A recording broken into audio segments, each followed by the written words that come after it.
Welcome back to Friday Film Fight with JB and Millie. Hey. So, for those of you guys who like to, keep up to date on the channel, you just seen that last week we were looking at films that were based on real life. So, to that end, JB chose The Untouchables. and I chose Rocketman. So, as always, guys, we're going to start with round one, where we take a look at my film. Round two, where we take a look at JB's film, and then round three, which is the free-for-all, where we decide the best movie out of those chosen this week. Ooh. So, when you're all ready, let's go. Round one. Okay, guys, so I chose Rocketman as my kind of based on real life movie. I love music, so to that end, it was really between Bohemian Rhapsody and Rocketman for which movie I chose. But yeah, Rocketman won overall because I just prefer the story, which is just like kind of, Elton John's life. He started off, your typical guy who doesn't think he's going to get famous, and they just put in as much work as possible, and then they get to stardom, and then stardom doesn't quite work out for them in that, as you see with, for example, Freddie Mercury, or more recently Macaulay Culkin, children getting famous, or young people in general getting famous, can be quite destructive, and it can lead to a life involving and being quite dependent on drugs and so on and so forth. So that was really Elton's life, and then he it looks at the fighting of that and the sobriety at the end. Taron Egerton did that role brilliantly. Like, I love Taron Egerton. We've seen him in roles like in The Kingsman and Eddie the Eagle, and again, I just feel like he's such a dynamic actor. Like, it was something completely different that would almost seem out of his comfort zone. The reboot of the music was amazing. I'd even go as far as to say there could have been improvements on some of the Elton John performances in some places. I just think overall it was a beautiful performance and a beautiful tribute to Elton John, really. So I love the movie. I think it's absolutely brilliant. And so, JB, what did you think? Yeah, so I did really like this film a lot. Like you say, it's, the category, it's all based on real life events. So it's interesting to see how it's played out. You think that something quite similar, if not identical, would happen. And yeah, Taron Egerton is a really, really great actor. Just how immersed they get in a role. They did all the songs by themselves. I just think it was absolutely amazing, and like you say, they even improved some of the songs. He even learned to play the piano, especially for this movie, didn't he? So that's like proper method acting, dedication, really, really admirable. And I think in terms of the reception of the film, I think he should have got more recognition from that. So yeah, I did really, really like this film. I think it's well paced. You get from the start. It hits him as a child. He's kind of in a flashback montage, and it is all well done. I don't think there's anything lacking there. It's just I wouldn't have complained if there was a bit more time spent with him in his younger years, but I don't think that's ultimately necessary. So no, I think it all happens quite well, and I wouldn't really change much about the film. Besides maybe some things that were that were montaged over, maybe that could have been a bit more impactful. Like when he comes to the realization that he wants to get help, or his kind of rise to fame. It works as a montage, and it's funky. It gives you a chance to have some more of those what do you call those kind of music moments that you wouldn't normally get. But I do think maybe some things were kind of quickly montaged over when it should have been lingered upon a bit more. Okay, I feel like that's a fair comment. Although for me personally, I do love the movie. I think, there's so many things that's so kind of emotive. You experience a range of emotions with them. Like, there was the time that his mum said, you'll never be happy. That she was disappointed in being his mum. There was things like that really, really, you felt the emotion with them. But I'm trying to think of what song it is. I think it's Pinball Wizard that's in it, and you kind of get that kind of upbeat vibe with that. I feel like they really controlled your emotions through the movie so well in terms of relating to the characters. So to that end, I'm gonna go all out again this week and say I want to give this movie 5 stars. Yeah, well, I do think there's definitely great examples of that. I think the mum one is bad in terms of it's not badly done, but it's, you know, you feel really bad for Elton. But I think even more than that, it's the times when it isn't just in your face, like someone being outright horrible. I think a scene that really gets me, like even a worse scene from that, is like his interaction with his dad. You know, when he goes back with the watch, and I don't know. I just think the acting in that is a bit more subtle. Like you just see his face, and especially when like the dad gives him the album, and it just turns out that he wants it signed, and then he doesn't even want it signed for himself, and then he sees how, you know, he is with his family now. Like, and then that comes right after. Like it's like a tour, and I really enjoy all these subtle details. I think it is really, really, really good.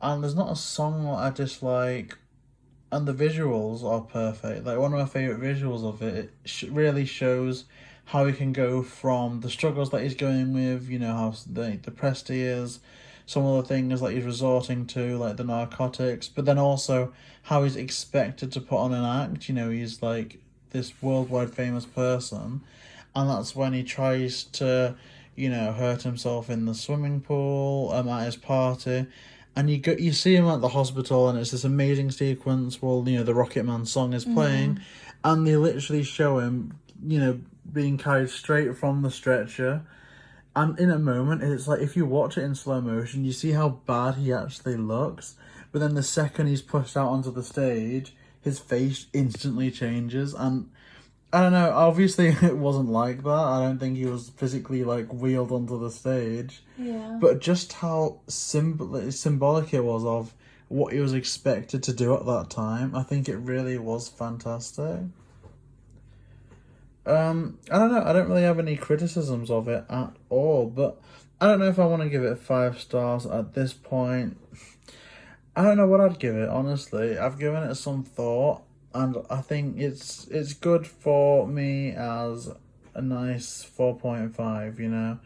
It wasn't perfect, there's a lot that could be improved upon, but I think for what it tries to do, what it sets out to do, it does perfectly. It's just not the execution of a film that I would personally choose to watch every time. Okay, so to that end, Rocketman gets 9.5 stars out of 10. Now on to round 2. JB's choice. So JB, tell us about your movie and why you chose it. Okay, so yeah, I of course chose, as we mentioned before, the Untouchables movie.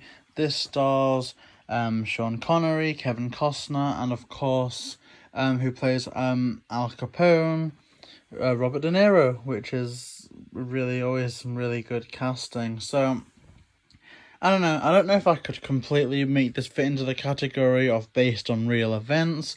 It is certainly based off a real life squad of Untouchables. Elliot Ness was a real life, dry crusader in like the 20s and 30s to tackle prohibition and upholding the Volstead Act. So he's very much a character fully based in real life. The accountant, Wallace, is also quite based off the actual accountant in real life that was instrumental in taking down Al Capone. And of course Al Capone himself was very much a real historical figure. And of course the events surrounding it as well. So whilst it is a bit of a loose interpretation of real events, it is certainly real events. So I thought it came in quite well. Now, Definitely. I don't know, it's certainly not something that I'd watch with the kids, you know. It's definitely a bit of an edgier film, but I think because it's so old, it's almost become a classic in my eyes, at least. And I think it was up for so many awards when it came out. You know, the soundtrack is phenomenal. Although I've got to say, in terms of the soundtrack, there's some that I kind of am ambivalent towards. Like there's kind of one that plays in tense moments where it's just kind of like a high pitched noise. I'm not really into that. But there's two pieces, you know, the main theme that most prominently plays in kind of the interception scene or heist scene where they're trying to smuggle in some illegal liquor from Canada on a bridge, and the Untouchables are on the other side of the bridge, and when they're riding in, that's the soundtrack that I really like. Yeah, that was a good part. And also, whenever one of the Untouchables died, the soundtrack that plays in that scene was one of my favourites. It almost sounds quite like a sad jazz, blues saxophone-y sound. So I like that a lot. And I don't know, what I really like about the film is it takes everything that I usually don't like about prequels, in that even though it's not a prequel, you know how it's going to end. You know that in America right now, you can illegally buy liquor if you're of a certain age and all that. So you know that these people, no matter how heroic their efforts are ultimately going to get thwarted. But it's the journey. And I love how it, sets you up with characters that you care about. There's living people, they kind of realise the team very well and play to their strengths. And so whenever one of the team falls, it's always, I don't know, it kind of gets me, even though I'm not really that familiar with them. I didn't sit through 2-3 movies or so many seasons of a TV show. It's just this one film. But I think it does it quite well. So yeah, that's kind of why I personally chose it. So what do you think, Millie? I mean, I can see that it was, for what the theme was, it was a relatively, good performance in terms of, the director's interpretation and, kind of what they did with the concept of the prohibition. I liked, the Untouchable kind of group. I don't think there was really a character among them that I didn't really like. I thought the accountant was quite humorous, weren't they? Yeah, especially on that bridge where, just because you'd expect them to be quite weak, but, because they're kind of small in stature and a bit goofy looking. But, no, they had some really funny moments when they were, charging on, the bridge and all their little jokes. I thought that was awesome, and it kind of subverts expectations.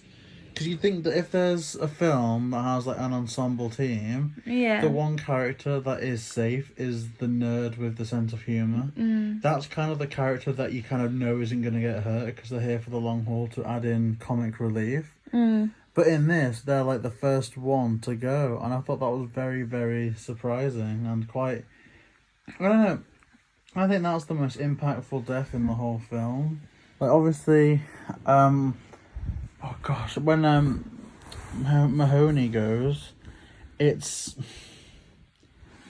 bad, it's all sad and stuff, but I don't really feel like it's a loss of innocence or a loss of, I don't know, it just kind of it makes me feel that it's a bit different because Mahoney, Sean Connery's character, is approached by Ness, when they're on the street. They have that altercation when he litters, and he's look, I need you to come and join this team. And at first he's hesitant, but then he goes, you know what, I want to do this, I want to make a difference.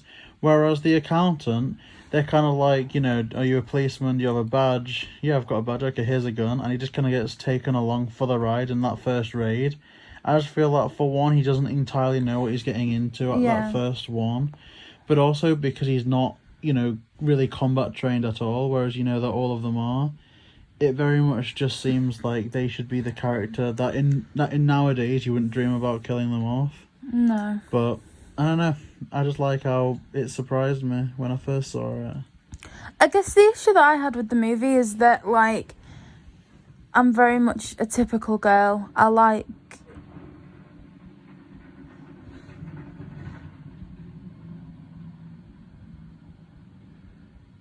Sorry, I heard that noise was starting, so I just wanted to. I don't know. So yeah, I'm quite a typical girl, so I'm kind of more into musical chick flicks, and so I guess I found this a genre that was really hard to kind of link to that much. It was a very serious film, and so to that end, I guess maybe it was just that was why I didn't link to it as much.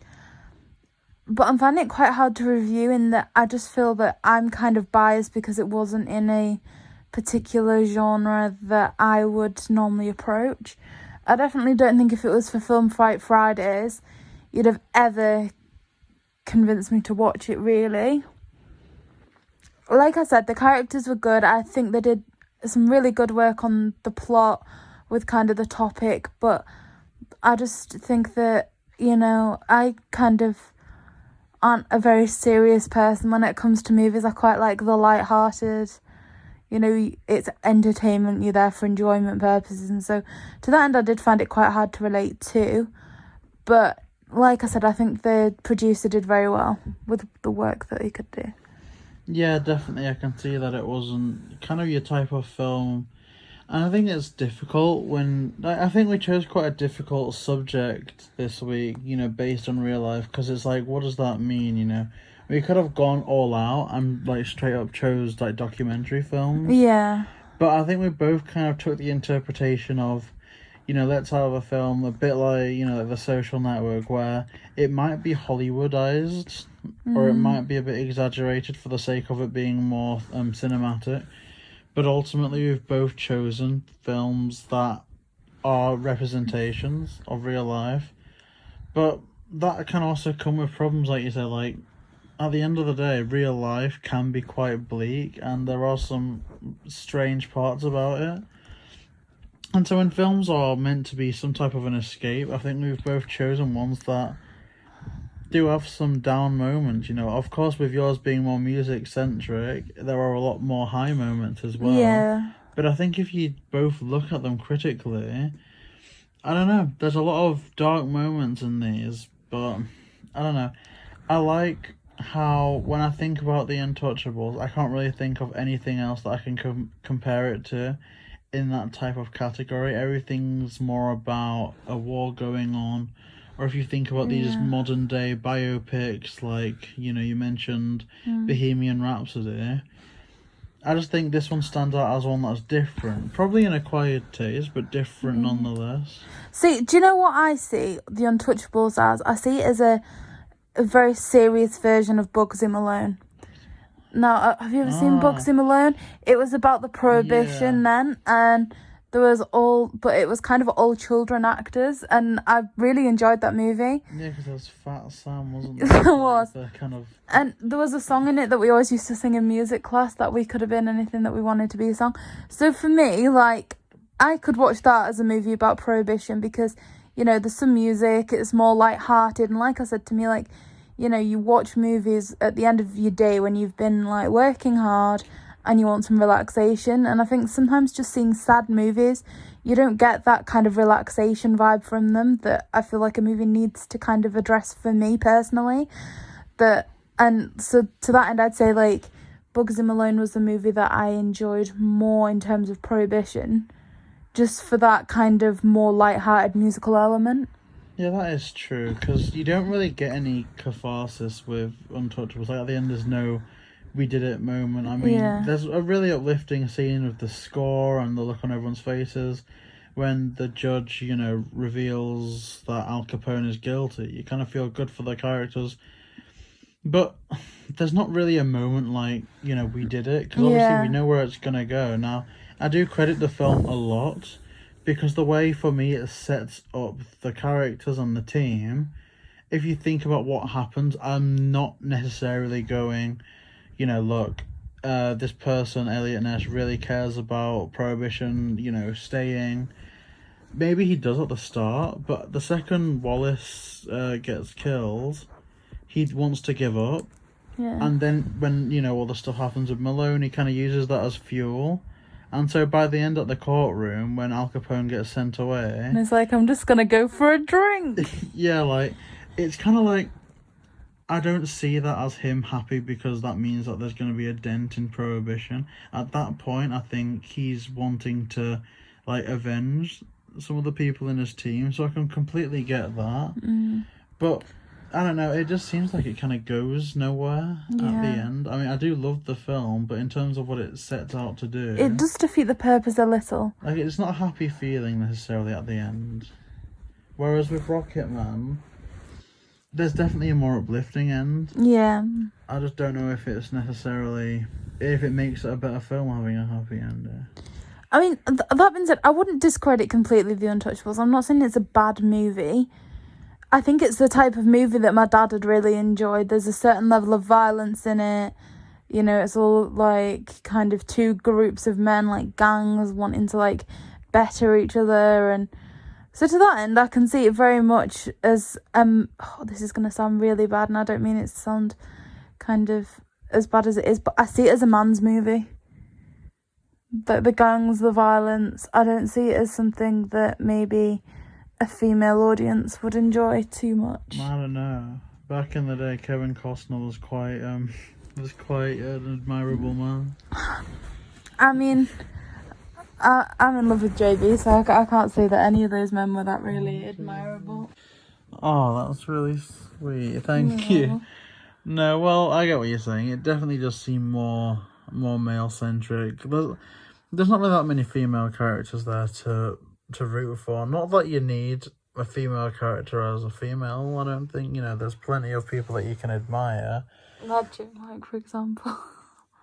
No woman cast, but typical woman audience. Yeah, stuff like that, But I don't know. I think definitely it's a movie that you can tell was made when it was. I believe it was released, I guess, the latter part of the 80s, maybe even 70s. I'm not sure though. It's definitely old. It's like pre-90s, way pre-90s. So you can kind of tell that they've got some of the attitudes at the time. But ultimately, it's definitely something that I'd like to watch personally again. I know that you probably wouldn't be there, but in my own time, I definitely want to rewatch it at some point. In terms of score, like in terms of rating, I don't know, I kind of want to give it a 4-star, maybe 3.8. Because I'm in love with two aspects of the music. I really like it. It's one of my favourite bit of music in any film. It's just, I don't know, it's more like a really well-directed, well-done, well-acted historical. But it isn't one that I would like put on every day. It's not something I could watch every day or even every week for fun. So, I don't know, I personally really like it. And, in terms of the score that I've given it, that's not to say that I see it as totally inferior to Rocketman in its own field, but I don't know, that's just what I'm feeling at the time. In terms of Untouchables, so for my star rating, I'd say... See, like I said, I'm scared of kind of... Just because I wouldn't consider myself the target audience, I don't want to give it a lower mark than it deserves, because, like I said, I can see for some audiences this would be quite a good film. So to that end, I'm thinking like 2.5, 3 stars mark, because for all my personal enjoyment of the movie wasn't that high, I can see that, they put the concept across quite well, and that there are people that would really enjoy the film. So yeah, to that end, say 2.7 stars from me. Round 3. Okay, so this is the free-for-all where we have to choose which was the movie of the week. So it is time for the Friday film fight. So, JB, I'm going to put out there that for me, the way that I just determine what a good movie is it's something that I want to watch again, something that I can actually say, I've got enjoyment from watching that. And for me personally, I'm going to have to say it's Rocketman. Well, yeah, I get that point. I guess in terms of these film fights, I'd argue that something that can't be overlooked is how things have been done now.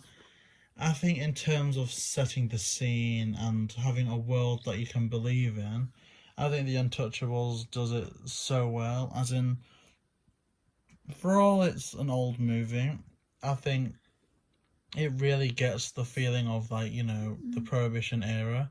Almost like you're just watching things happen during the Prohibition. Nothing seems like a film set, or nothing seems like, a fake, false representation. It almost does play a lot like if you were a fly on the wall in these real-life scenarios, and that's something that I can't really discredit it from. Whereas with Rocketman, whilst it's not meant to be that, because you can definitely see that it's a film from everything, like things happen in slow motion. Yeah.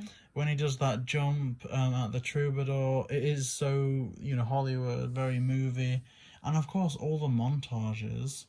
Yeah. It doesn't take it out of the film because you're not meant to look at it and think this is like a documentary about Elton John, but in terms of getting us on side with the characters, I think I'd rather, us see them and not have their greatest achievements montage in these critical moments for the sake of time.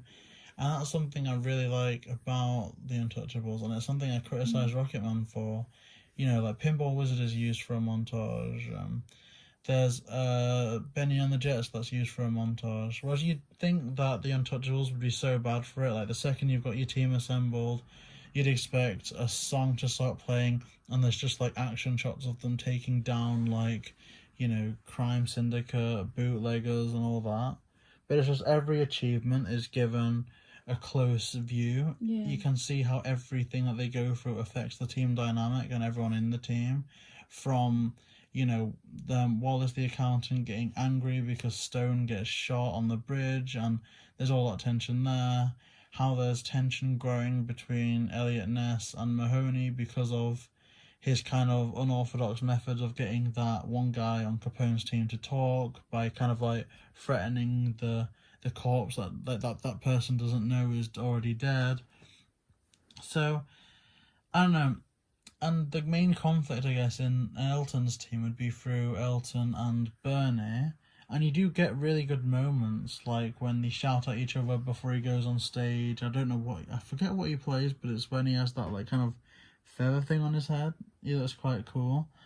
But in terms of all those scenes and all those montages, like their rise to fame, you don't really get any information about that, like how, Bernie might feel about just being the writer and not getting the notoriety that you might deserve at the start, or how tensions could have caused then, because we see good moments before they get famous, and we see that when they get famous they're a bit more distant because there's a lot more people. But I think it would have meant a lot to just have maybe one of the montages shortened a bit and just have those human moments where you see them interact on the way up, instead of good character moment, montage, good character moments, montage. So I just think that would be a bit better for Rocketman. You see, I'd quite like to counter a couple of points that you were saying there in terms of, so you said you wanted to hear how maybe the writer felt about Elton being the front singer, but initially Dick said that he wanted the other guy to be the front singer, and he was like, no, I just write, I can't sing. So to that end, I do feel they kind of covered that point. The other thing you were saying is you feel like watching The Untouchables, you were a fly on the wall. Like, I personally think that, despite what you're saying, maybe you do get that a bit in Rocketman, because I remember watching this with my parents, and my mum turned around and said, you know what, I remember Elton John wearing exactly that. Like, they did recreate things really well to kind of take it back, I think, to that end. So I can't say that it, completely missed out on the kind of time, themes, exactly what kind of the vibe was then. I do think that, just from watching it with an audience that was around at the time, that they did actually hit the mark with what they were trying to achieve there. Yeah, maybe not like the tension. Maybe that wasn't the cause of the tension, like lack of notoriety. But certainly in terms of Elton and Bernie, you see at one point in the film they're really close and they're happy, and at another point they're not. And it just seems that that's quite sudden. There's a whole portion towards kind of right after the first act of the film that Bernie really doesn't come into it until the argument. So, I don't know, I just would have liked to see why that happened, not just they got distant. Like, I don't know. I think it would have worked a bit better if we got on their team, because some of the things that Elton will later criticise Bernie for, I think, are quite valid. I think he was quite dismissive of Elton, at least at the start. And then even going forward, when there's meant to be this revelation that they're actually, he was the only one that did care, then it just seems that straight after that, when they're in that rehabilitation centre and Elton asked him not to leave, and he's like, no, this is the part that you've got to do by yourself. But it just seems like he had to do everything by himself. Like, there didn't seem to be any of that. Like, the revelation was that he was the one person that cared, and then he's like, no, this time you've got to do it alone. And it's like, isn't what we've learned the fact that you don't need to do anything alone because there's always someone that cares? Like, I don't know. It just, that moment just kind of seemed like it built up from nowhere. Like, you know, it just seemed a bit odd. I can kind of see where you're coming from with that. I mean, I do think there was kind of a few points leading up to it, like when Elton wanted to go exploring when they first got to America, and he was too busy with a woman to go there with Elton. And so to that end, I can kind of see why maybe some conflict did arise. But I mean, I'd also say that I just think that, I think I feel like hindsight is kind of the key element here. Like, we're thinking about this now. I mean, films are created as entertainment. You're supposed to enjoy them. And I feel like when you watch the movie, it does seem quite concise at the time. Like, I feel that that's more of a reflective point, perhaps. I mean, so we've talked about kind of Rocketman a lot, but in terms of like the movie that you chose, Untouchables, I don't think that, I mean, I would say that that was quite almost like a pointless movie, really. Like, you know how the good guy's point was, you want to stop everyone drinking, you want to stomp all this crime out, and it ends by literally stamping on their success, because regardless of what they've achieved, the prohibition's over. Do you know what I mean? A bit, but also I think because it's a historical, like, not based on the life of a person, because I don't know, you could argue that and like hopefully this doesn't happen, should Elton in real life decide to relapse next year, does that make Rocketman pointless? Or if eventually, in hopefully years and years and years, a very long time, Elton passes away, could you then call that movie about his life pointless because ultimately, despite him trying to improve and get healthier and get happier, it just led to something bleak? And I don't know, I think there's been a lot of historical events where things could have gone one way or they could have gone another. Like, would someone say, who lives in Germany feel different about a film like Warhorse or, 1917? Perhaps. I've got no doubt that they'll feel differently about it, but I don't think it makes the film any less real. I don't know, a bit pointless in terms of what the characters want, because you ultimately know that it's going to lead to nothing. But I don't think it makes it pointless. It's just one glimpse of a history that led a certain way instead of another way. So to that end, what would you say is your movie of the week? Do you think that you're still favouring Untouchables over Rocketman? See, I think maybe Untouchables seems more film to me. It seems more well crafted in terms of the story that it tried to put together and how it builds up characters that are pretty much original. Like, unless you're going in there with knowledge about the real life historical context, these are pretty much relative strangers. And I think by the end of it, you leave quite connected to at least some of them. Whereas with Rocketman, they do an amazing job. Like, Taron Egerton definitely deserves way more praise than he got. Also, like, really, I don't think there's ever too many awards that he could have won for Rocketman. But in terms of his character, I feel that you either go into it being an Elton John fan, therefore you know pretty much his story, or you know what he's been through, or at the very least you like his music, or you go in as a Taron Egerton fan, like you've watched Eddie the Eagle, you've watched Kingsman, or at least you're aware of him and you're wondering what his take on it's going to be. And so from that aspect, it kind of brings into question somewhat, when you're watching Rocketman, do you root for Elton's character in this because you like Elton or you like Taron, or is it the writing or is it the direction? And there's just that edge that Rocketman has that Untouchables doesn't, that kind of makes me feel that in terms of creation I much prefer Untouchables. But would I watch Rocketman again sooner? Perhaps. Maybe even 2, 3, 4 more times before I next watch The Untouchables. So it's a bit different for me. I don't really know what I'm going to do with this, because I enjoyed Rocketman more, but I think I admire The Untouchables more. See, what you raised there was a really interesting point, how with Rocketman you were looking at pre-established characters.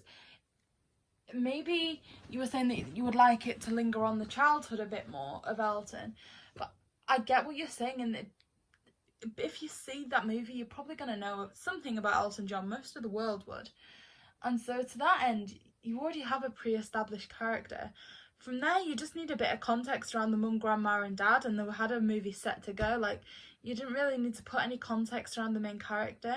So I can, to that end, at least applaud The Untouchables that it had a bit more work to do. It had to craft the characters. It had to really set every single one of them up, whereas Rocketman really didn't, because anybody seeing the movie already had a vague idea of who everyone was anyway. Again, for me, it does come back to just that I wouldn't want to watch Untouchables again, but I can acknowledge that it was at least a good film and that a lot of work went into it. So to that end, I don't know if I can quite push it far enough to say that Untouchables is my movie of the week, because I personally don't feel like it was a movie that was for me. I can acknowledge that it's for some people, but just not for me. Whereas, Rocketman, I can probably guarantee I'll be watching that within the next month or so. Like, I love it, I really do. So it really does come down now to JB as to where ultimately your decision would lie on this. And I think it's not a case of the fact that I've presented a movie that I really like and you presented a movie that I don't like. I like both movies a lot. And I do definitely agree that I'll probably be watching Rocketman again within the next month, quite happily. So, you could even say, let's watch it tomorrow, and I think I'll be up for that. I think I'd quite enjoy watching the movie again. See, I think more came from it than just the movie as well. Like, the soundtrack's just so addictive. Like, whenever we go anywhere in the car, we have the Taron Egerton version of the Rocketman song playing all the time, singing our hearts out. So to that end, I just feel like, maybe there was more taken away from the Rocketman thing. But as you were saying, JB, sorry for interrupting. Yeah, I really love the film. Like, there's even a poster of it up on the wall area that we've... So, yeah. I think because of the amazing acting, even though it's pre-established characters, I think in many ways Taron does a lot to make a character that kind of has got, such a celebrity status that you can't really see them as being a real-life living person. It makes them very real and very relatable in some aspects. That I think I'll definitely ultimately give it to Rocketman. So... Woo! So Millie clenches the second victory. JB still on one victory. Okay, guys. So that was a fierce competition this week. I didn't think I was going to get JB to budge. But now we're back to that all-important time where we pick the category ready for next week. So to that end, JB, may I have the box? Mm-hmm. So, JB, are you ready to choose next week's category? Yeah. Okay, what colour are you thinking? Pink. Okay, guys, we need a pink one. Which one do we think? Maybe the one on the top. This one? Yeah. Okay, JB, will you open the paper for us? Ooh, good. Da-da-da-da. I bet I'm going to make a spelling mistake on this. Ooh. So, guys, we have the year 2014. This week, we have to choose a movie that came out that year. Ooh. So, I think this one's going to take a bit of research. I don't have any ideas on the top of my head right now. JB, do you have anything? I've got one, but I'm not going to share it yet. Okay, so we're going to take a look, do some research, and we'll be back with you guys next week where our 2014 movies will fight against each other. Please like this video. Feel free to comment any categories that we could add to the box and subscribe to our channel so that you will be notified of the video when it becomes available next week. Also, if you Animal Crossing fans out there, check out the channel for the amazing content that we upload daily. Thanks again for watching, guys. JB and Millie! Yay!